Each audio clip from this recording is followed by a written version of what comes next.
Voici le premier vélo à hydrogène commercialisé dans le monde. C'est une start-up installée à Biarritz qui l'a développé. Pour son patron, l'hydrogène, c'est l'énergie du futur. L'hydrogène est un très bon candidat pour justement remplacer les énergies fossiles.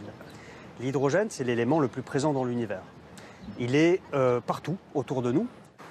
Il fallait adapter cette source d'énergie à la forme de la bicyclette. Dans son atelier, Pragma Industries a trouvé la solution.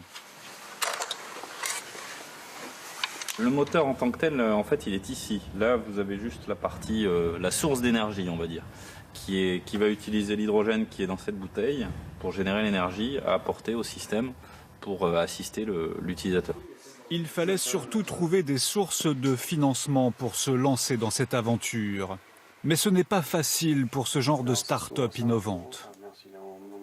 Dans les phases amont de l'entreprise, dans les phases de développement, notamment de technologie, ce qui est notre cas, il est difficile de réunir des fonds conventionnels, c'est-à-dire du prêt bancaire par exemple, ou de l'investisseur professionnel. Pourquoi ? À cause de la mesure du risque. Alors Pragma Industries a fait appel à une plateforme de financement participatif. WeSeed est la première en France. Elle met en lien direct des particuliers qui cherchent à placer leur argent et des entreprises qui sont souvent des précurseurs dans leur domaine.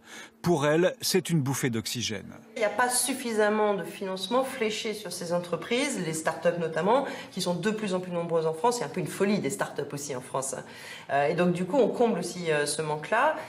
Lorsqu'un particulier veut investir dans une entreprise, il peut soit lui prêter de l'argent, il perçoit alors des intérêts réguliers, ou bien il entre dans son capital. C'est de loin le mode d'investissement le plus risqué.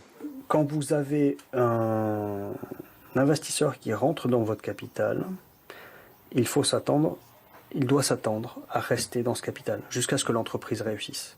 Donc il y a un lien entre l'investisseur et l'entrepreneur beaucoup plus fort autour de la réussite. Fabien, lui, fait partie de ces gens qui parient sur ces entreprises innovantes. Il a le goût du risque et de la performance. Pour lui, miser sur ces start-up, c'est un engagement personnel. Ça permet à la fois de soutenir l'innovation et donc de concrétiser en fait des nouvelles idées qui peuvent révolutionner réellement le marché que ces entreprises visent. Même s'il espère un retour sur investissement, il sait que le taux d'échec est important. D'ailleurs, il n'a placé qu'une petite partie de son capital, celle qu'il n'a pas peur de perdre. En 2017, 336 millions d'euros ont été collectés en France via le crowdfunding. On est encore loin des pays anglo-saxons, mais le phénomène prend de l'ampleur.